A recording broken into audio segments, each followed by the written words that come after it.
Well, if you ask yourself, who is this happening to? We believe with this entity, and you've got to try and see if this entity you believe yourself to be is real or not. Well, something comes up, and you say, who is this happening to? The obvious answer is happening to me, Bob, self-centered, the image. And you ask yourself, who is this me? What have you got to do? And you realise you can't find the answer in the mind because you've looked for years in the mind, and the nature of the mind is vibrates, it continues to go on. What way is there out of the mind? You've looked in the mind all your life, and you start to realise now that the answer's not there because it keeps going on and on. What way am I going to look and realise every way you looked has always been what way is there out of the mind? And then the mind just dawned you, the only way out of the mind is full stop. Pause. Don't go on, don't go wrong, don't go there. What can you say without the mind? What can you say with a pause? Can you say that there's anything there? You know, can only vaguely pause it for a moment, the chatter will start again.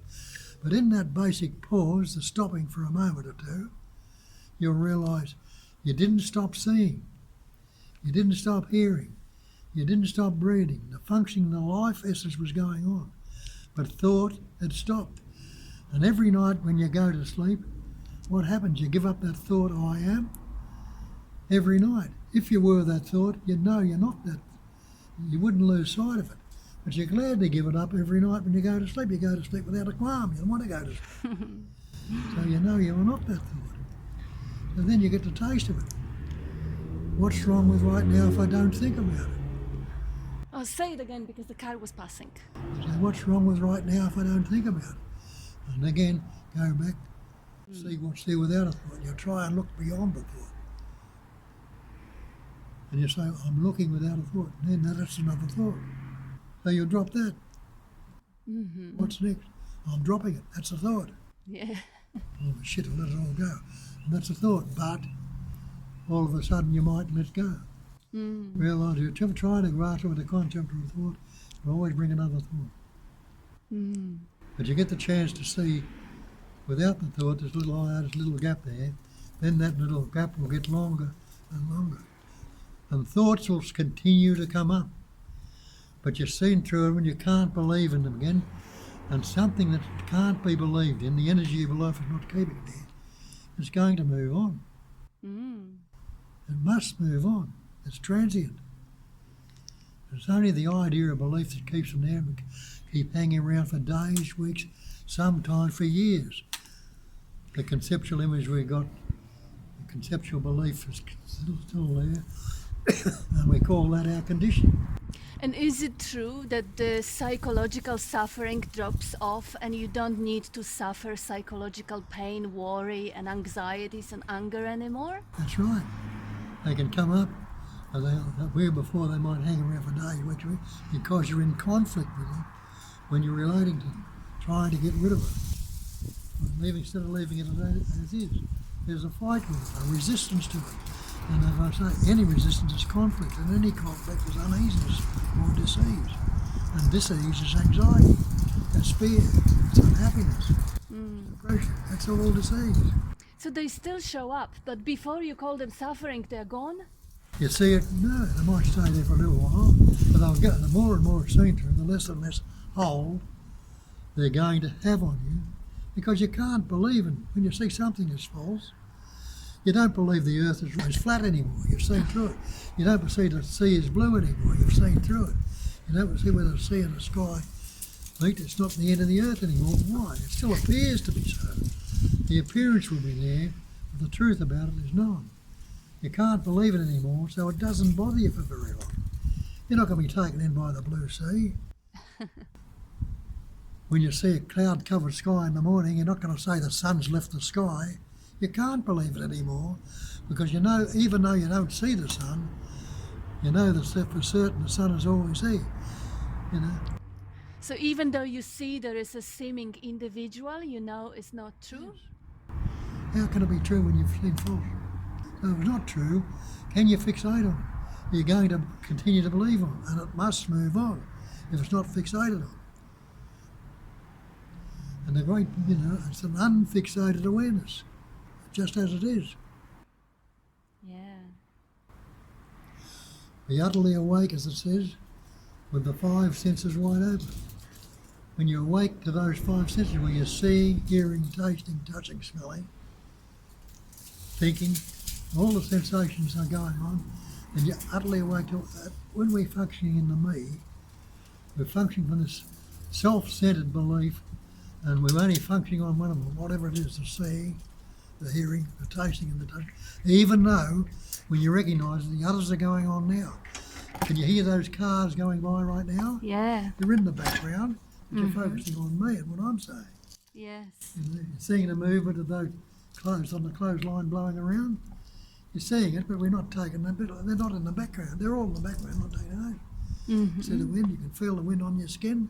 Yes. You're not taking any notice. So it says, be utterly awake with the five senses wide open. That means, instead of the other questions be pushed into the background, there's an equilibrium with it all. There's just as much seeing as there is hearing, as there is tasting, as there is touching, smelling.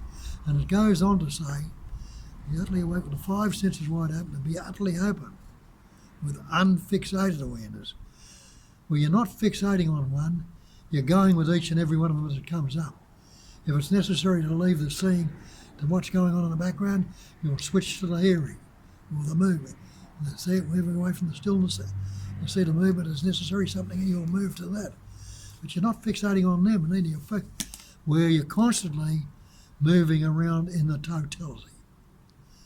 And you are that totality, not the separate entity that's got to take this little entity. I'm going to make this entity whole and complete. I'm going to become enlightened. It might take me some time. Called the concept of time. The time is duration, and there's no such thing as time. You're looking at. So no hope for that individual. Yeah, there's not. And you see that. People do that and have done it for years. But it's no difference whether they believe in it or not. The pattern's going to break, shape and form is going to break down sometime or other. But they've been trapped in a lot of so-called psychological suffering unnecessarily.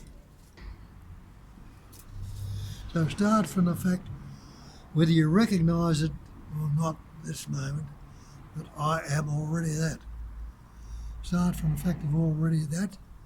Whether you know it or not, well, what can I add to that what I am? What can I add to that I am, without putting a concept on it? Then you'll be like Moses on the mountain. Moses on the mountain, he's got a few people to look after, the Jewish people he's in charge of. And they get into all sorts of trouble. And Moses said, got to do something to enable them to get out of this. And it came to him there and then through that innate intelligence, they give him a set of rules to live by.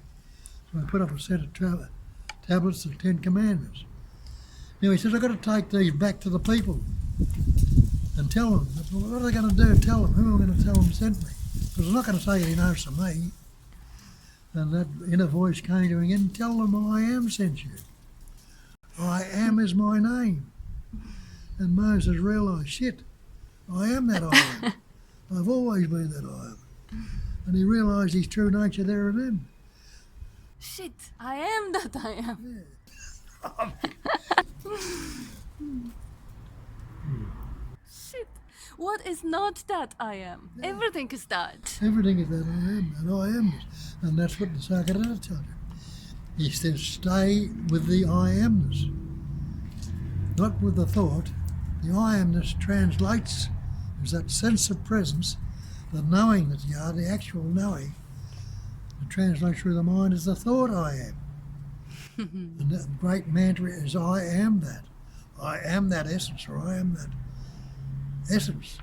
It translates as a thought. But the thought or the word is not the thing. So is it really an essence? Is it really one? Or is it empty? Or is it Put nothing? any label. It is no thing. It's always been no things.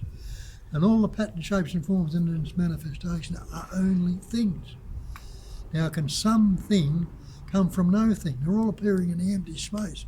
The space is empty, it's non-conceptual. Ever fresh silence and stillness and emptiness, a cognising emptiness, vibrates into different pattern shapes and forms, which are all things in that emptiness. Can something come from nothing? It can't. So even the pattern shapes and forms are that no thing appearing or seeming to appear as something. So the one essence is not even one. No. No, not even one. It's not possible to grasp it with the mind because mind only grasps things. That's right. Nothing. It's the one essence, patterning, shaping, forming, appearing and expressing as everything, and you can't be possibly anything other than that. So you are not the body or mind. So when you say, I am that, don't you take the idea that you are the person. You are the totality. So that's so never move away from that. I am that essence. But if we can't grasp it with the mind, why mind seem to be the only tool with which we are seeking? Yeah, they're good, and it's a useful tool. The capacity of reasoning is very useful. You know, out there in the manifestation, you've got all these things. And you'll say, I built that, or I drew that picture, I made that, I did this, I wrote that book. But then again, take that life essence out of the body, and you got the mind, you got the heart, you got all the things there. But can you write a book with the mind without life essence? Can you build a house without it? No. Can you have a thought, feeling, or emotion without it? So what did it? The personal entity did nothing. It can do nothing. But the life is using that person to express through, enable it to shape and form, think, feel, touch, smell, and do all these things. The wondrous capacity of reasoning and function is that life essence that's living and expressing through you as you. As you. So you must be that life essence. And we belittle ourselves and take ourselves to be the person. Put the label of doubt, limiting factor on yourself. So go to back to that. I am that. Absolute. I am that. Of totality. Absolute. Of totality.